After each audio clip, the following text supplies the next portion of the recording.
Bonjour à tous, je vais vous raconter l'histoire du voyage de Pipo le petit nuage. Il était une fois, dans un ciel bleu éclatant, un petit nuage appelé Pipo.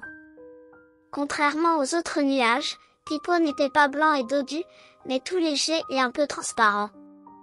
Il flottait toujours près du sol, curieux de découvrir ce qui se passait en dessous. Mais les autres nuages se moquaient de lui.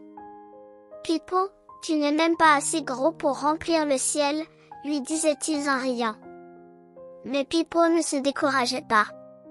Il savait qu'il avait une mission à accomplir, même s'il ne savait pas encore quoi.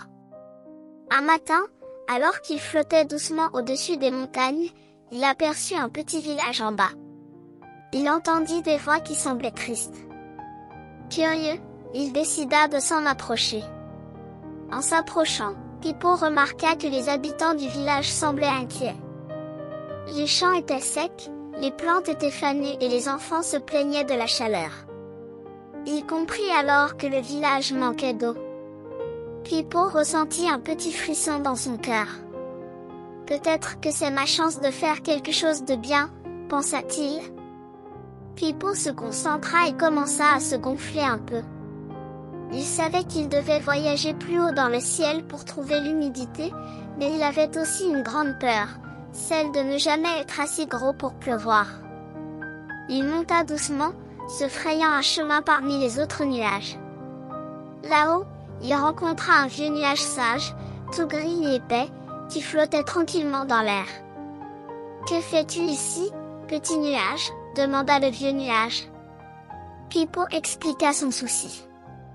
Le vieux nuage sourit gentiment et lui dit « Ne t'inquiète pas, petit ami. Tout nuage, même petit, a une grande force en lui. Il suffit d'y croire. » Avec ces mots, Pipo se sentit plus confiant. Il continua à monter, cherchant un peu d'humidité. Finalement, après un long voyage, il se retrouva entouré de nuages plus gros, pleins de gouttes d'eau. Pipo se laissa bercer par le vent et s'emplissait lentement d'eau. Peu à peu, il devint de plus en plus lourd et de plus en plus blanc. Quand il redescendit enfin vers le village, il était prêt. Il s'arrêta au-dessus des champs desséchés. D'un coup, il libéra toutes les gouttes d'eau qu'il avait collectées. Une pluie fine et douce se mit à tomber sur le village, arrosant les plantes et apportant de la fraîcheur aux habitants. Les villageois, ravis, sortirent de leur maison et levèrent les mains vers le ciel, remerciant le petit nuage.